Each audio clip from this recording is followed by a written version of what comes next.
BJP দাদাগিরি বন্ধ করো smart meter বন্ধ করো স্মার্ট মিটার বন্ধ করো বিজেপি শাসন নিশ্চয় নচলিব বিজেপি শাসন নচলিব বিজেপি হুঁচিয়াৰ বিজেপি হুঁচিয়াৰ বন্ধ কৰক আজি তিতাবৰ বিদ্যুৎ উপসংমণ্ডল কাৰ্যালয়ত তিতাবৰ ব্লক কংগ্ৰেছ কমিটিৰ উদ্যোগত আমাৰ অজস্ৰ সমৰ্থকৰ সৈতে আমি ঘেৰাও কাৰ্যসূচী পালন কৰিলোঁ আৰু ইয়াৰ উদ্দেশ্য আপোনালোকৰ জ্ঞাত যে যি স্মাৰ্ট মিটাৰ কেন্দ্ৰীয় চৰকাৰৰ নিৰ্দেশ মৰ্মে হিমন্ত বিশ্ব শৰ্মা বিজেপি চৰকাৰৰ নিৰ্দেশ মৰ্মে অসম বিদ্যুৎ বিতৰণ কোম্পানী লিমিটেডে ইমপ্লিমেশ্যন কৰিছে সংস্থাপন কৰিছে আৰু এই সংস্থাপনৰ ফলত আমাৰ সাধাৰণ খাটি খোৱা জনসাধাৰণৰ অৰ্থনৈতিকভাৱে এটা বেলেগ সাংঘাতিক ধৰণৰ হেঁচা প্ৰয়োগ হৈছে যাৰ কাৰণে পৰিত্ৰাণ পোৱা নাই সেই গতিকে আমি কংগ্ৰেছ দলে স্মাৰ্ট মিটাৰ যে বাতিল কৰিব লাগে এই বাতিল কৰাৰ দাবীত আমি আজি তিতাবৰ বিদ্যুৎ উপসংমণ্ডল কাৰ্যালয় আমি ঘেৰাও কৰিছোঁ আৰু অসম শক্তি বিতৰণ কোম্পানী লিমিটেডৰ সঞ্চালক মহোদয়লৈ আমি মেমৰেণ্ডাম প্ৰেৰণ কৰিছোঁ আৰু তাত স্পষ্টভাৱে আমি কৈছোঁ আৰু অসম চৰকাৰক আমি দাবী কৰিছোঁ কেন্দ্ৰীয় চৰকাৰক আমি দাবী জনাব বিচাৰিছোঁ যে স্মাৰ্ট মিটাৰ যিটো বিষয় এই স্মাৰ্ট মিটাৰ বিষয়টোত বহুত বিসংগতি আছে স্মাৰ্ট মিটাৰ মোৰ গাঁৱৰ যিখন গাঁৱৰ ঘৰত মই খবৰ কৰোঁতে যোৱা 2023 জুলাই মাহত যিটো বিল আহিছে জুলাই মাহৰ বিল আমাৰ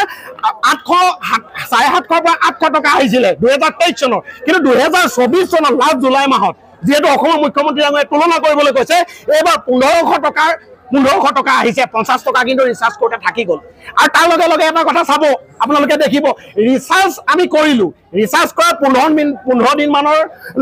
পাছৰ 15 দিন মানলৈকে কাৰেণ্টটো থাকে তাৰপিছত কাট হৈ যায় কিন্তু তাৰ এটা এক্সট্ৰা এটা পেনাল্টি লাগি যায় সেই পেনাল্টিটো কিহৰ লাগিব লাগে যিহেতু আমি আগতে জেনেৰেল মিটাৰ বা আমি যিটো ডিজিটেল মিটাৰ ইউজ কৰিছিলোঁ মাহেকৰ মূৰত যিটো আমাৰ বিল দিবলগীয়া থাকে পইচাটো যিহেতু আমি চৰকাৰক দিবলগীয়া থাকে কোম্পানীক দিবলগীয়া থাকে তাৰ কাৰণে আমাৰ পেনাল্টি লাগিছে বেলেগ কথা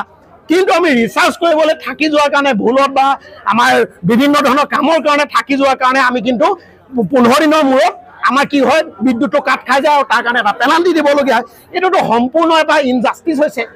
তো সেই গতিকে এই বিষয়টোৰ ওপৰত অসম চৰকাৰে কৰিবলগীয়া আছে আৰু এটা কথা বদনাম এটা আছে কংগ্ৰেছে বোলে বিজেপিক সদায় কয় তেওঁলোকৰ এই বেয়া কামবিলাকে আমাৰ দেখি পায় আমাৰতো ভাল কাম একো দেখি নাপায় ভাল কামক আমি ভাল কম বেয়া কামক বেয়া কম এই স্মাৰ্ট মিটাৰ কামটো একেবাৰে বেয়া হৈছে আৰু জ্বলন্ত প্ৰমাণ আছে বিভিন্ন আমাৰ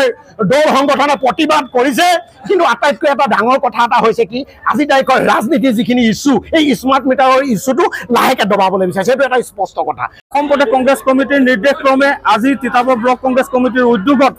ভাৰত চৰকাৰে যি স্মাৰ্ট মিটাৰ প্ৰৱৰ্তন কৰি দুখীয়া জনসাধাৰণৰ ওপৰত ৰাম টাঙোন সুধাইছে তাৰ প্ৰতিবাদত আজি আমি এই তিতাবৰ বিদ্যুৎ উপসংমণ্ডলৰ কাৰ্যালয় আমি ঘেৰাও কাৰ্যসূচী আমি ইতিমধ্যে ৰূপায়ণ কৰিছোঁ ইতিমধ্যে আপোনালোকে দেখিছে যে অত্যাৱশ্যকীয় সা সামগ্ৰীৰ মূল্য বৃদ্ধিয়ে মানুহক জ্বলা কলা খুৱাই মানুহক ৰাম টাঙোন সুধাইছে আৰু তাৰ ওপৰত ভোটৰ ওপৰত দানৱ প্ৰয়াদি এই যি স্মাৰ্ট মিটাৰ প্ৰৱৰ্তন কৰিছে স্মাৰ্ট মিটাৰ প্ৰৱৰ্তন কৰি আমাৰ দুখীয়া নিচলাক আৰু ৰাম টাঙোন সুধাইছে গতিকে আমাৰ দাবী হ'ল যে এই স্মাৰ্ট মিটাৰ অতি সোনকালে বাতিল কৰিব লাগে আজি যদি গুজৰাটত যদি বাতিল কৰিব পাৰিছে আজি অসমত কিয় বাতিল কৰিব নোৱাৰিব গতিকে আমি আমাৰ হিমন্ত বিশ্ব শৰ্মা ডাঙৰীয়ালৈ আমি পুনৰবাৰ আমি আমাৰ এই প্ৰতিবাদী কাৰ্যসূচীৰ যোগেদি জনাই দিব বিচাৰিছোঁ যে অতি সোনকালে আমাৰ সাধাৰণ জনতাৰ যি স্মাৰ্ট মিটাৰ জাপি দিছে সেই স্মাৰ্ট মিটাৰ খুব সোনকালে বাতিল কৰিব লাগে আৰু অন্যথা যদি বাতিল নকৰে তেতিয়াহ'লে আমি ইয়াতকৈ আৰু অধিক গণতান্ত্ৰিক প্ৰক্ৰিয়াৰে আমি আন্দোলন কৰি যাবলৈ আমি বাধ্য হ'ম নমস্কাৰ মই অজয় ফুকন আৰু এইখিনিতে সমূহ এনি ভাৰত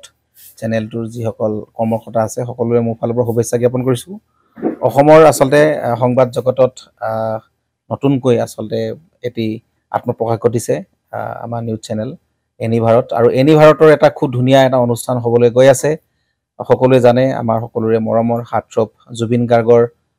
গানে কি আনে আচলতে জুবিনদাৰ সেই গীতৰ আধাৰত আমাৰ হিৰুদাই লিখা সেই গীতটি গানে কি আনে এই গানে কি আনে নামৰ এটি তেওঁলোকে সাংগীতিক ৰিয়েলিটি শ্ব' কৰিবলৈ গৈ আছে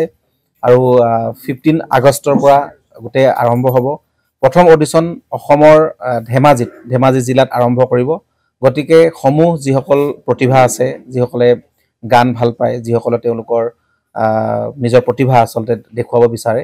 এই ৰিয়েলিটি শ্ব'ত গানে কি আনে এই প্ৰতিযোগিতাত অংশগ্ৰহণ কৰক আৰু খুব ধুনীয়া আপোনালোকে সুবৰ্ণ সুযোগ লাভ কৰিব লগতে ইয়াতে পুৰস্কাৰ আছেই বিভিন্ন ধৰণৰ উপহাৰো আপোনালোকে লাভ কৰিব আৰু লগতে এগৰাকী